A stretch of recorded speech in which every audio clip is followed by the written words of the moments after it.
This episode of the Corcoran Entertainment Show is brought to you by Holy Hydrogen. Okay, guys, let's be real. We all try our best to stay hydrated, right? But not all water is created equal. That's where Holy Hydrogen comes in. They've got this awesome device called the Lourdes Hydrofix Premium Edition, and it takes clean water to the next level by infusing it with molecular energy. That means you're not just drinking water. You're giving your body extra support with every sip. Better energy, less inflammation, and a real boost to your immune system. So try the Lourdes Hydrofix Premium Edition today by going to shop.holyhydrogen.com/Corcoran and use the promo code Corcoran for $100 off your purchase. Again, that's shop.holyhydrogen.com/Corcoran and use the promo code Corcoran at checkout. Stay hydrated and stay healthy. Hey, what's going on, everybody? Welcome to the Corcoran Entertainment Show. I am your host, Franky Corcoran.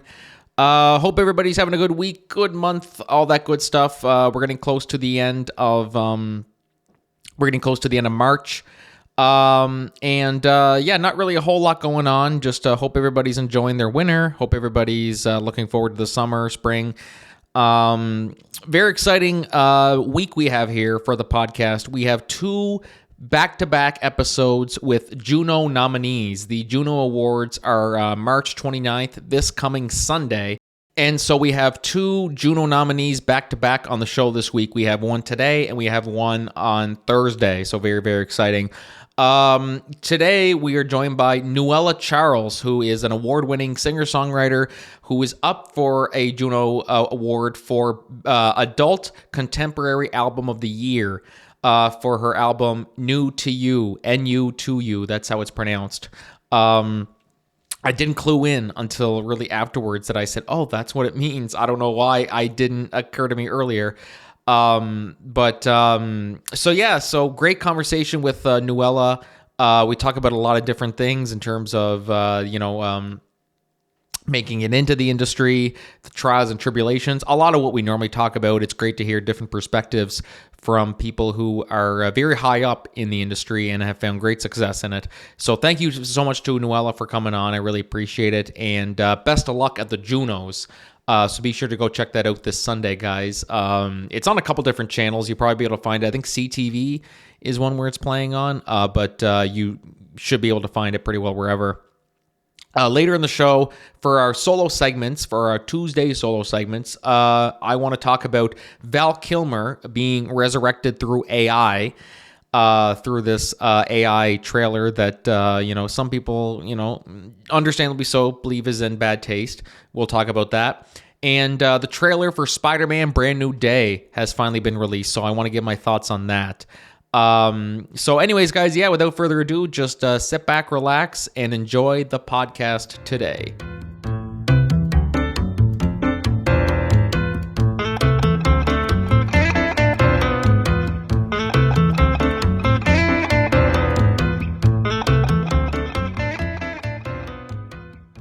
Hey, what's going on, everybody? Welcome back to the Corcoran Entertainment Show. I'm your host, Franky Corcoran, and today I'm joined by a multi-JUNO Award nominee, four-time JUNO Award nominee, who has just received her latest nomination for Adult Contemporary Album of the Year for the 2026 JUNO Awards. Her latest album, N-U-2-U, and it's spelled exactly how I said it in the letters. We'll be sure to put that in our show notes, so you'll be able to copy and paste it into your Spotify playlist. N-U-2-U is her latest project, so be sure to go check that out. Very excited to have her on here today. Nuela Charles. Nuela, how are you today? Good. Thank you for having me. Yes, well, thanks for coming on. How does it feel leading up to the Junos, where obviously this is this will be your fourth nomination? How would you compare getting this nomination as opposed to getting your first? Because the first one must be the most exciting, where it's like, this is your first nomination. Will I win? Will I not? What did I do to deserve this? And then as you get to your fourth one, do you still have that same level of excitement, or is it kind of just one of those things of, it's just an honor to be nominated? I think it's a mix of all of that. I think like you said, the first one is like, oh my goodness, I can't believe I'm here. And now it's more just like, man, I feel really validated in the work that I put out and that the jury took the time to listen and really thought this should be nominated this year. So it is like an honor, but it's also like, I did good work. And I know I did good work, but someone else thinks I did good work. So that's just even better, like it helps you feel, because sometimes as artists, we question ourselves a lot. So it's just like, good. Someone else thought that this was worth it too. So I'm just happy. Well, and that's what artists will do a lot too when they're putting stuff out. Even like podcasters, like I went through this a lot at the start where I'm like, am I wasting my time? Are people even listening to this? Are they gonna listen to it? So then once you get something like this where you get nominated for a Juno, that's when you kind of like, okay, people were listening. That's got to Hmm. be, that's truly a big honor for sure. So, but take me back a little bit to before you got the Juno Award nomination. Was it for some people they kind of have different goals that they set their mind to, that they say, okay, by this time I plan to be nominated for some type of award.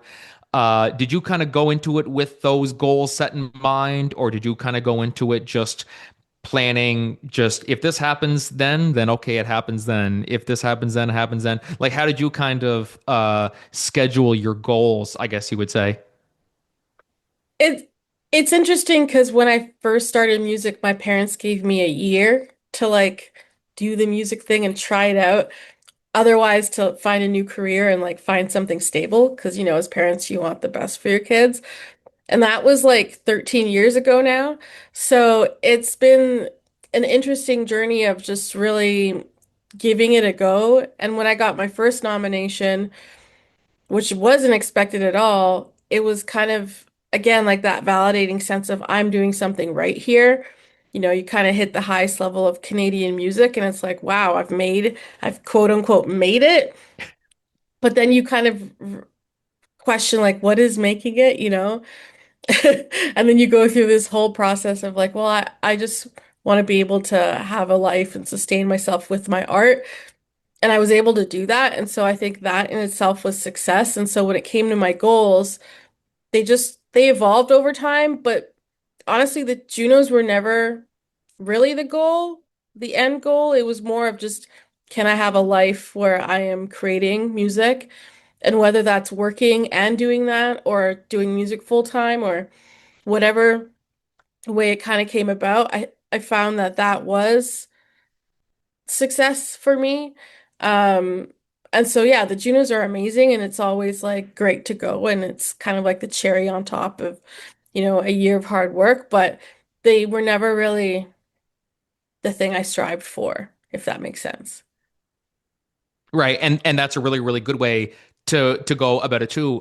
When you say your parents gave you a year, was it a year to either so that was essentially, we'll give you a year to find or for you to pursue this path, or was it a year to like, how would you describe that whole, you know time limit, I guess you would say? Yeah. It was more of like, well, if you want to try out, music as a career, we're going to give you a year to figure it out and to like be able to Oh, okay. prove to us that you can make money and like sustain yourself.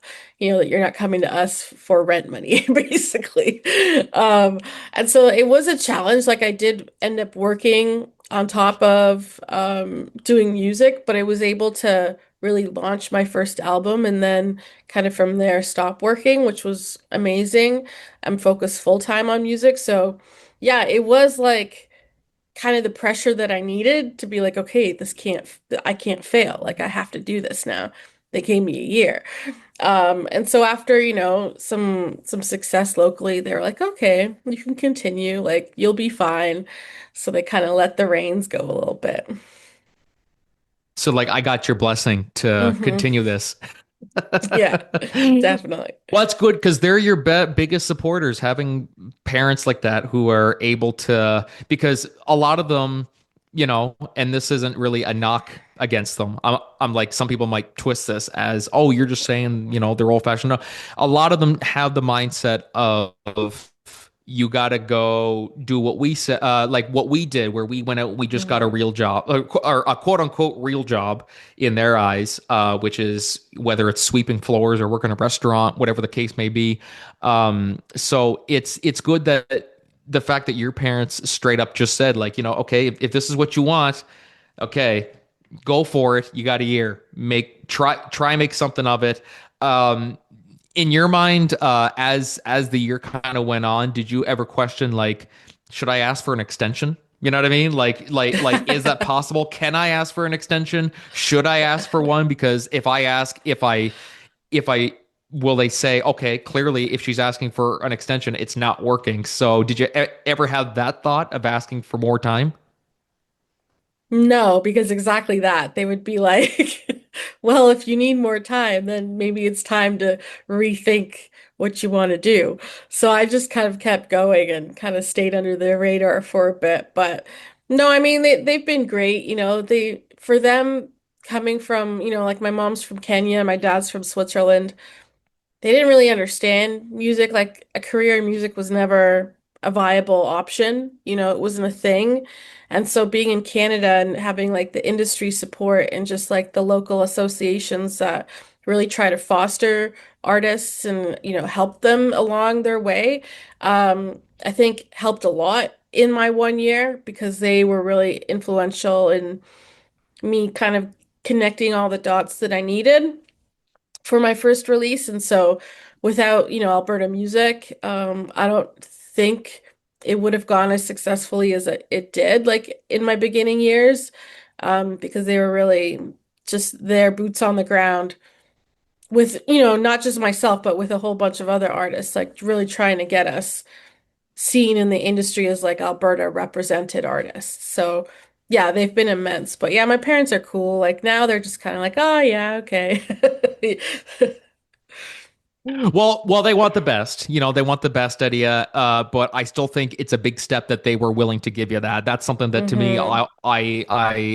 it really stuck out to me because I know of lots of them, who anybody who wants to make that type of sacrifice, and they're just like, okay, well, have fun with it. We try to tell you not to. You're not going to listen to us. So, you go off and do what you're going to do, and don't come running to us when you're, like I've heard of things like that. And to me, it's like, okay, I can understand from one perspective, but also, if this is a dream that they really really want to pursue, you know you really got to be there for them. You know what I mean? Like Hmm. that's what it's all about. I understand. um Sometimes the lines become blurred, a blur between, you are chasing your dreams, but also you have $10 left in your bank account. You know what I mean? So it's like, we're just trying to let you see here, you get $10 in your bank account, but you need to fly somewhere to go to some sort of gig. It's like, is Hmm. it worth it? Like, what are you doing here? So, but yeah, truly, it's a truly, competitive industry, but you've done a lot too. I mean, some of your career highlights: 40 plus sync placements, including ESPN and the TV show Jane the Virgin. You also won 2 Canadian Music Awards for Pop Artist of the Year for 2020 and 2022. Played all across North America, Europe, Germany's, how do you pronounce that? Rapira. I'm probably butchering Oh, that. Reaper Bond. Reaper Bond. There, Reaper thank you. I'm Bond. like, Yeah. I'm like, I'm gonna try to say it, and then I said it a couple times, and then as soon as I got on air, I'm like, no, I'm gonna butcher that. I better let her say that. Any of those highlights are like, even not just the highlights I listed, but just some more that you kind of went through. Was there one that kind of really stood out to you as the one, like the moment to you that this is that all my hard work has paid off? Like, this is the fruits of my labor, that I'm really enjoying here. Yeah, I mean, I think the first time I played in London, England was definitely an amazing experience. Like just being in a room with people who have never heard my music, who enjoyed it was was really fun and it really, made me want to be more international in that way, like to travel abroad a bit more and like play in other places. So that definitely was a highlight. And I think just like having music on film and television is always really cool because when I write the music, I don't intend it to be on screen. Like I could never imagine where it could go. So having other people feel like, oh, well, this song would fit really well in this type of scene has always been interesting for me to watch and how they place it and how they cut the songs together. So those have definitely been really major highlights for me over the last few years. Yeah, because that's something. Because then, like you, one of the ones that always stands out to me is "Like a Prayer" by Madonna, which anybody who has seen Deadpool and Wolverine know how they use that in Deadpool and Wolverine, Yeah. where they basically made this big orchestra choir version of it. And in Madonna's mind, never in a million years did she think that her song that that blew up the records and Billboard charts and this and that. Who knew in a million years that it would be used? It would be turned into an orchestra choir version for Hugh Jackman and Ryan Reynolds to be holding hands and screaming together. Like, but yet it works so well. So it's Yeah. like how it's certainly an industry when once your work is put out there, it's one of those things that you don't know what's going to come your way. Obviously, they had to go to Madonna. They literally said Ryan Reynolds literally said he had to go to Madonna's house to get special permission to do this. Would are you the type of artist where like if somebody ever came to you with some sort of proposition and basically just said like we want to take one of your songs and we want to turn it into this, are you the type of artist that would be hesitant to do it because of like I wrote it this way for a reason, or are you the type of artist who is more open to the whatever the case the ESC might do, like maybe Jane the Virgin, the people behind that are like we want to take this song and we want to switch it up for this scene here. Like are you the Mhm. type of artist to let that happen, or would the creative control that you have allow you to do it?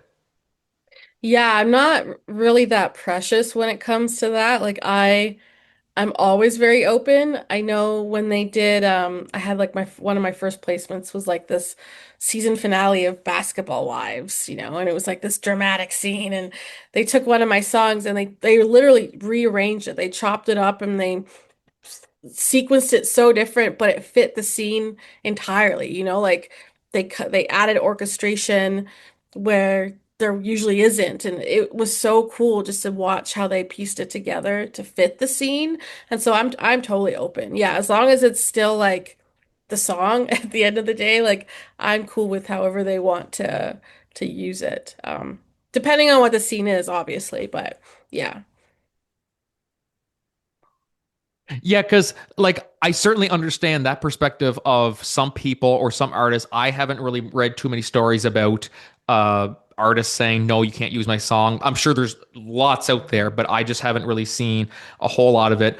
But I can understand from that perspective a little bit because like the artists, they work so hard, they pour their blood, sweat, and tears into creating that song, and then to have someone either change it or butcher it or whatever the case may be. I can understand from that perspective, like from a creative point of view, but also too, like it's also, this business is all about, collaboration. It's all about Mhm. collaboration and working together and building positive work relationships, just like any other business out there, really. So, it's really about, I mean, first off, it's like, okay, tell me what exactly you plan to do with this before I Mhm. say yes. Like, just because I just want to know what you're going to do with it. So, and so I can see both sides of the equation, but it's definitely one that as a creative, you created that. You know what I mean? You really, Mhm. really want to, same deal with like if I'm seeing different like parodies of different songs. You know what I mean? There were some on YouTube, and I can't remember what the YouTube channel was. They made them all the time. like a music video parodies that actually I'm like, wow, that actually kind of sounds better than the original. Um, uh, like that's always that's where I'm sure they'd have to go and get special permission from the people involved. I Hmm. mean, obviously that's a big thing for them to do. Have you always been big into cover music and doing cover band type stuff before, or have you always just been you just do your own stuff and you're not really into splicing things up a little bit like some bands do, and that's always, it's never a bad thing for either or. But do you kind of have a preference when it comes to that? Yeah, I found that I don't tend to do a lot of covers. I always had not problems, but it was always like this thing of I have to believe what I'm saying in a way. Like I have to really feel the song and see it as my own or and then like make it my own to be able to deliver it properly live. And so I've only done a few, and one of them has always been Alanis Morissette's You Oughta Know, because that album is amazing Yeah. and that song is just like so killer. And so that's been one that I think that's probably one of the only ones we've ever done. And so I try to stick to originals, unless it's like specifically a show where we have to do covers, then like, yeah, obviously, like I'm gonna learn and do some. But in my own shows, like there's really no covers currently. So yeah, it's an interesting world to dabble in, because then sometimes you can just be known for the cover song that you did, and it kind of can take away from like your own original music. And so I always tried to just like do my originals and then maybe sprinkle in a little bit of Alanis now and again.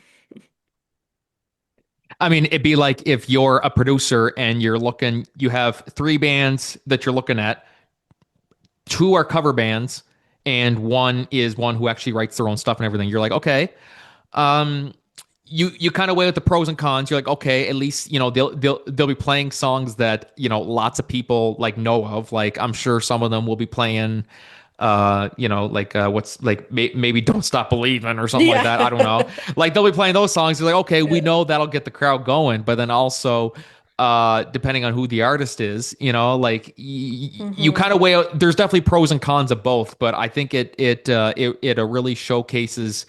Um, encourages new blood. It encourages, showcases just the amazing talent that we still have around in the world too, Hmm. because people are still like writing songs all the time. And there's even some local artists around here who just wrote songs and they're just being broadcasted on some radio stations now too. And I'm like, that's fantastic. Hmm. It truly really makes me happy to see that. And so, and I'm always about encouraging new, like people who say, I love to start a podcast or something like that. And I'm like, well, do it. Like, absolutely go for Hmm. it. And I'm always encouraging that too. Are you kind of the same way too? Like, if somebody comes to you and says, yeah, I'm thinking about writing a song, like, are you always really, really encouraging of it? And how do you kind of encourage them to keep doing what they're doing? Yeah, definitely. I think I have a lot of like young artists that'll, throughout the years come up and be like, well, how do I start putting out music? Or how did you do it? Or give me some advice. And I'm all for like, yeah, let's go for coffee. Like it's like I'm more than willing to share kind of my experience. And because it has been, now 13 years, and you learn a lot in that time. And for me, it was all about, I did a lot of it on my own. So it was a lot of DIY and figuring it out along the way. And so if I can share any of that wisdom to the up and coming artists, like I love doing that. And I've even like as I've progressed, kind of taken on, whether it's consulting or lecturing at like universities, like I love that because it is kind of being able to share what sometimes people might feel is like behind a closed gate, like all of this information. Like the music industry is such a like gatekeepers and all this stuff. And I just want to be like, well, no, like there's so many people who've helped me along the way that I'm willing to, definitely help others, as, if they ask or some people don't want help, and that's fine too. But no, there's so much to learn, and I feel like you're only better off if you help or ask for help, and then for me, it's like being able to help others. So yeah. And then the fact that they want to go to you, that always feels good Hmm. too. They're like, okay, well, I've established such good enough reputation as an artist myself that you're like, wow, people come to me and they want to know how to write songs and everything. Like that's got to feel really, really gratifying for sure. So feel free to tell me a little bit about NU to You, which is your latest album, which received the Juno Award nomination for Adult Contemporary Album of the Year. What can you tell us a little bit about that album and just kind of the creative process behind it? Yeah, so a few years ago I kind of took a break and I had an existential crisis essentially. It was, what am I doing with my life? Do I still want to do music? Is this still what I'm meant to be doing? Because at that point it was like 10 years.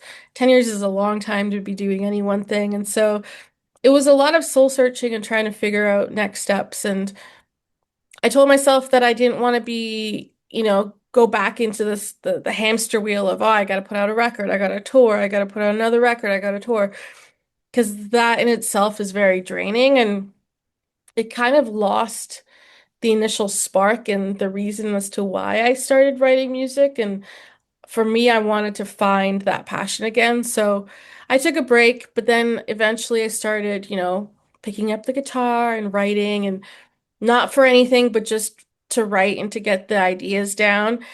And that kind of led to more of an organic process of just getting the songs down and figuring out what they're trying to say, as opposed to going into a studio with a producer and two writers and trying to make a whole record and this is what it is. So it allowed for more freedom creatively, and then allowed for me to experiment more vocally in the booth because I recorded all my vocals in my apartment. And so, yeah, it's funny because it's written NU to you, but I say it new to you, which is kind of like a play on Nuela. And for me, it was more of like this is not my first go round with an album, but this might be new to you. And so that was kind of the play of the title. Um, but yeah, it was such a fun process being able to like write the songs, produce the demos, and then go to my producer in Los Angeles and finish them together. Which was kind of how my first album came about. It was just me in a basement with a guitar and a piano writing songs, and then the songs were done, and I went to a producer and we produced them. And I feel like I lost that process or kind of that autonomy of it being fully my songs along the way because with the industry it's like all about collaboration and producers and co-writers and getting all these people in the room together. And yes, sometimes that really creates amazing work, but for me, I wanted to go back to that, like me in a room with a guitar and writing the songs and what stories do I want to tell without other people's influences. So it was definitely a fun journey, and I'm just grateful that people listen to it, and it's been playing on the radio across Canada and in Switzerland, which has been really amazing. And now, like to have the Junos listen and find it worthy of a nomination is really cool. Because again, that wasn't the end goal. It was just to get back into the passion of music and creating it and saying what I want to say. So, yeah, I'm really happy with the outcome and just like where it's going. And now there's a little bit of momentum. So, who knows what'll be next. But yeah, it's definitely been probably my favorite record to date. And everyone says that with their newest, but it really is like my favorite. And it's so funny now. I'm kind of like, why did I say "NU to you"? I'm like, oh, new. I'm like, as you're saying that, I'm like, well, why was I saying that? Okay, so it's new to you. Yeah. She didn't correct me, guys. No, it's But fine. it And I like it because people can like look at it and be like, well, what does that mean? And then it's like, And then it's like, well, it's for you to figure out, and that's all part of the process. And I figured it out by talking to the artist herself, and I'm like, oh, that's what it is. Like, duh, Frankie, what are you talking about here? Um, but it is truly fantastic to see just how your career has taken off now, really. You talking about how you started and versus where you are now. Up for a nomination. The JUNO Awards are, of course, this Sunday. We're pre-recording this a week or two in advance, so it's technically a couple Sundays from now. But this Sunday, March 29th, be sure, guys, to go check that out, and be sure to show some support for Adult Contemporary Album of the Year. Nuela, thank you so much for taking the time to come on. Where can people find you on social media and all that? Yeah, so all my handles are at Nuela Charles, and that's Nuela Charles. Instagram, YouTube, TikTok, just all the places. Perfect. We'll put the link to her website in the episode description for you guys.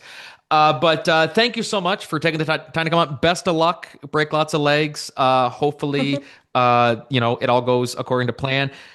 I remember just looking at who at the some category, and I'm like, that has to be. I mean, first off, to be nominated, but you're also alongside Sarah McLachlan for her album Better Broken, which is crazy hmm too. You know what I mean? So the fact that your career has gotten to that point, kudos to you for the amazing success, and onward and upwards from here. So best of luck to you. Yeah, thank you so much for having me. This was great. Yes, my pleasure. My pleasure. Guys, we're going to take a short break. We will be right back. But until then, this is Frankie and Nuela Charles signing off. Have a great one.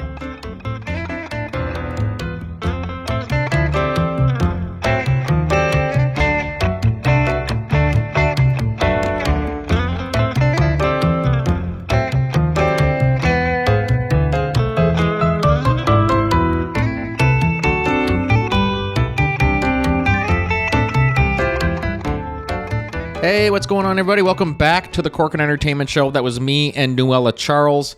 Thank you very much, Nuela, for coming on. Best of luck at the Junos this weekend. And guys, we're going to put the link in our episode description to Nuela's website. Be sure to go check out all of her amazing projects, including New to You, the album that garnered her nomination. So thank you again, Nuela. And congrats on all of your success.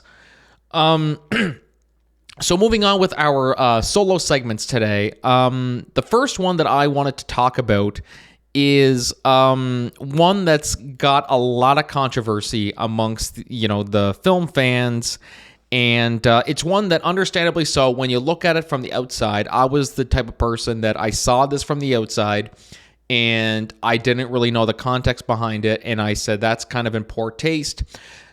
But let's just peel back the layers a bit here, okay? So, of course, Val Kilmer, amazing actor, legendary actor. He passed away on April 1st of last year, 2025, from cancer. And so filming for what would have been probably his final film, As Deep as the Grave, which is a movie starring Tom Felton, who, of course, is Draco from Harry Potter, and a few others. Ewan Bremner is in it.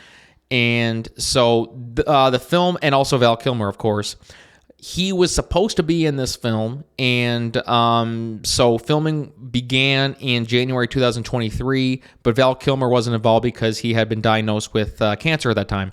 So he passed away, of course, a couple years later. And so basically what happened was, we just got some footage from the film and find out that they used an AI version, or they used AI to basically put Val Kilmer in the film. And so there was some footage that came out that showed Val Kilmer, or the likeness of Val Kilmer, and so it sparked a lot of controversy, which For the record, I just want to say I completely understand why people are feeling the way that they do in that regard. My first initial reaction to this, much like everything in news, I kind of jump the gun sometimes, and I think right off the bat, like, oh my God, this is a terrible thing to do. Like, why would you do this? But you kind of, throughout the, as you learn more about the, what's actually going on, you kind of understand a little bit more. So he died, of course, last year in April. And now, of course, we find out that we have the likeness. We have an AI. AI is being used to include Val Kilmer in the film. So he never filmed on this project at all because of his cancer diagnosis that he got around the time they started filming 2 years ago. And so, of course, 2 years later, passed away, and then they ended up finishing the film, but they never recasted Val Kilmer. They used the AI to basically do all of his scenes, which on the surface, when I first heard that, I was like, I don't think that's a really good idea. In my personal opinion, what I would have thought would be to just simply recast him. Just simply recast him. Now, here's the thing. It would be one thing, of course, like what they did with Fast and Furious 7, where Paul Walker was about like 75% complete filming his scenes for the movie, and then he passed away. In that type of situation, I understand, they have to use CGI. They were pretty well finished filming the movie, and there was really nothing you could do about it. Well, Val Kilmer never filmed once for this movie. Val Kilmer did not film once for this movie. They could have easily recasted him. This is just what I'm saying. They very easily could have recasted him. They chose not to because with cooperation on the article here on Wikipedia, and it's referenced in so many articles that are going around. Voorhees, who of course is the director, writer, and director of this film, Voorhees used artificial intelligence to complete the scenes featuring Kilmer with the cooperation of Kilmer's family estate and the support of his children. So that right there tells me right off the bat, the fact that they got permission from his family, to me, I think that's really the most important thing, as long as you have their blessing. It'd be one thing if they did this without the family's consent, and then it comes out and everybody's pissed off because, like, why would you do it? Not, but because the family's behind it, that's why, to me, I kind of understand why they went the route they did. In my personal opinion, though, I think you probably would still just recast him because they never filmed his scenes. From what I gather, they never finished filming, or they never even finished, or I shouldn't even say they never finished. They never even began filming his scenes, period. They never filmed any of the footage with Val Kilmer in it. So in that case right there, I mean, maybe in the director's mind, he said, when I wrote it, I couldn't picture anybody else but Val Kilmer doing it. So that makes sense. But I like this, as I said, this is just my opinion, my thoughts on it. I kind of had time to sit and think about it for a minute because I didn't want to outright just say that this was in poor taste, because when you learn the context behind it and you see that they did have the support of the family, his family estate, the support of his children, that's when you realize that, okay, like it's understood. The kids wanted this to happen. His family approved of it. To me, it's not a bad thing. I think you can go ahead and do it. But just the way I see it, it's unless midway through he passed away midway through filming, they were almost finished filming his scenes, and then this happened, like Fast and Furious 7. That I could completely understand.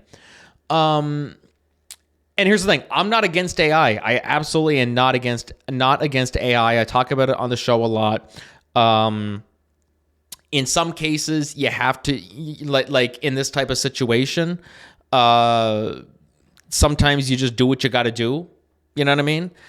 So, yeah, like I'm totally not against it as long as it's not abused. You're not using it to write your stuff. You're not using it to replace actors, things like that. So in this case, because of course, like had I read that the family was not made aware of it, I would have just been like, this is a terrible thing. It's in poor taste. ultimately, the family is, at the end of the day, the biggest factor into decisions like this. I think back to the movie Rust, the Alec Baldwin film that did eventually get released, but I remember thinking that you probably don't finish filming that movie just because of, with today's social media and everything, and the tragedy overshadowing the film as a whole. To me, I just said, I don't think you release this film. But of course, the widower, the husband of the girl who was shot and killed, he wanted to finish, and he even came on as an executive producer and said, essentially, my wife died making this film. We're going to honor her, you know what I mean? And I will do whatever it takes to fulfill that vision. So that right there, it's as long as you got the family's approval, you got the family on board to do it, then go for it. That's really, that's how you honor them and everything. Just in this type of instance where he never even got to be to film any of his scenes. And then they just decide to use AI. Now, I'm sure there's probably a lot more behind the scenes. Like maybe it was, Val wanted them to do this. I don't know. I can't really say too much because I'm not entirely keen on all of the exact details regarding like what he wanted and things like that. Because, I don't know these people personally, So that's just my opinion on it. You guys might have a different opinion. My stance on it is just that, as I said before, I'll say it again. If he died halfway through filming and only had a few scenes left to film, okay, you do what you got to do. But in this instance, you have the family's approval. That's really all that matters at the end of the day. So be sure to let me know what you guys think about that. Was it in poor taste? Is it how you honor Val Kilmer, who tragically passed away last year?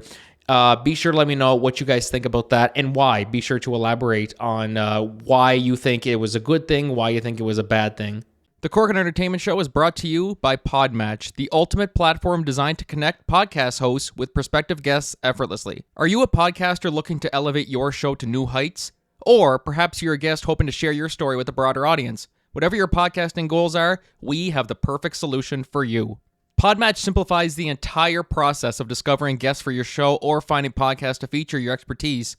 Now imagine a platform where you can easily match with like-minded creators tailored specifically to your niche. With Podmatch, you can effortlessly network with influencers and thought leaders, all while staying true to your podcast vision. There are a multitude of ways that Podmatch can help you grow your brand. You can be part of a thriving community of podcasters and potential guests. Engage, collaborate, and grow together. If you're ready to experience these fantastic benefits for yourself, we invite you to join Podmatch today. Head over to www.joinpodmatch.com/Corcoran Entertainment and sign up right now for only $6 a month. That's right, you heard me right, $6 a month. Join the Podmatch family today and watch your podcast soar to new altitudes. Thank you for tuning into the Corcoran Entertainment Show, and happy podcasting. And so moving on to our last solo discussion topic today is going to be talking about the brand new trailer for Spider-Man Brand New Day. This is one, I'll be honest, I wasn't sure if we were going to get a trailer for this at all. I knew we were going to, but it was just kind of funny. We weren't really hearing much about it. They finished filming like months ago, and we still hadn't really had much. And I said, okay, this movie's coming out in July, and we still haven't really seen much. Well, we finally got the trailer. The trailer came out this past or last week, and it's quite good. It's quite good, I gotta say. So first off, here is the synopsis of Spider-Man Brand New Day. Following Dr. Stephen Strange's spell at the end of the film in Spider-Man No Way Home, the world has forgotten that Peter Parker exists. 4 years later, Parker anonymously protects New York City as the hero Spider-Man. The pressure of crime fighting ignites a threatening physical evolution in Parker, forcing him to deal with that while also investigating a series of crimes that leads to a powerful threat. So the trailer really, of course, I'm not expecting this film to top No Way Home or anything. That's a pretty high bar. This is the start of the new MCU Spider-Man trilogy. But just this one here, like when you kind of look at it, it's like this is what I wanted from Tom Holland Spider-Man. The thing is, I love the Spider-Man Homecoming, Far From Home, No Way Home especially. They're all great. Tom Holland's a fantastic Spider-Man. But the thing that always drove me a little bit crazy was the whole Iron Boy. He was always in Tony Stark's shadow, and he always had a mentor and things like that. It's like, when are we going to be able to see him just be Spider-Man? Like, just no mentor, no guardian or anything like that. Just have him be Spider-Man. Like, just similar to like how Tobey and Andrew, they didn't really have like a mentor. They were just doing their thing. Tom Holland's Spider-Man deserved that. And so this one here, the trailer really, really solidifies that. Yes, of course, we're going to have Mark Ruffalo is there as the Hulk. I guess maybe if there were to be a mentor character in this film, I would say it's probably going to be him. But even still, I don't really anticipate him being like that. From what I gather from the trailer is that he's just going to be, he's seen some shit. And he's going to be going on his own, and he's going to be just trying to survive himself. And he's truly Spider-Man now. He's truly Spider-Man. The only thing that concerns me, so let's just go through the cast here. We have Tom Holland, Zendaya, Jacob Batalon, John Bernthal, Michael Mando, Mark Ruffalo, Trommel Tillman, and Sadie Sink. Zendaya and Jacob Batalon, of course, Ned and MJ. I really think you shouldn't. I really think, in my opinion, they shouldn't have included them. Nothing against Zendaya, nothing against Jacob Batalon. I just think you want that ending of No Way Home to be impactful, and I think the only way for that to be impactful is to just move on from them. Again, that's nothing to do with the actors. It just has to do with the story, and so I'm just a little bit worried. If I had any fear, is that they'll end up just going, okay, they end up, they recognize each other and things like that. The things I loved about James Gunn and his, when he did Guardians of the Galaxy, is that he ensured that there were stakes. We had, of course, when Peter Quill lost Gamora, and then Gamora is back in Guardians 3, but she's not the same Gamora. It's a different one because of the time traveling in Endgame. And they don't bring them back. They don't do the cliche thing where they bring them back, they remember each other. They just, realize that, okay, that the love they had, it's gone type thing. You know what I mean? Like, it was very, very well written in that regard. So fingers crossed that they don't try to just go back on it. I mean, hopefully they just kind of have it that they're there. It's kind of like the reminders of what he had, but eventually he's just gonna continue going down the route that he went in the second or the third one, No Way Home, which is that he just kind of realizes that they're better off without me. I kind of hope that's where it ends up going. Whether it will or not, that's up for debate. But overall, really, Michael Mando looks fantastic as a Scorpion. I'm really excited about this film. I really am. Where am I going to see it? Probably I'll have to go to Moncton because our movie theater's closing soon. But overall, yeah, I'm super stoked for this film, and I'm really, really looking forward to just seeing how this iteration of Spider-Man continues to evolve, how, where it goes after this. I'm predicting, though, I've said this from the start when they announced that they were doing a new trilogy. I think that this is going to be Tom Holland's last iteration of Spider-Man. I don't think he's going to do another trilogy after this. I think once, they do Brand New Day, he'll be in Doomsday and Secret Wars, and then we'll probably get 2 more Spider-Man films after that, and then I think Tom Holland's probably going to be done. It could even be sooner than that. I don't know. He is getting older. I mean, he's still young, don't get me wrong. But I just think it's getting to the point now that I think he's ready to, he even hinted after No Way Home that perhaps it was kind of like the end of the road for him, So we'll see how it goes. But I think this is going to be the first of many great films to come. As I said, the MCU has been on a little bit of a bumpy road. It's been tough sometimes, But I predict that this is going to be one of the films that really, really surprises us and kicks ass. And I mean, you got John Bernthal as the Punisher in there. You got Michael Mando as Scorpion. You got Mark Ruffalo there as the Hulk. You got like, it's gonna be great. I'm sure we're gonna see Charlie Cox as Daredevil in there too. He outright declined it on Jimmy Kimmel, but that's the Marvel trope.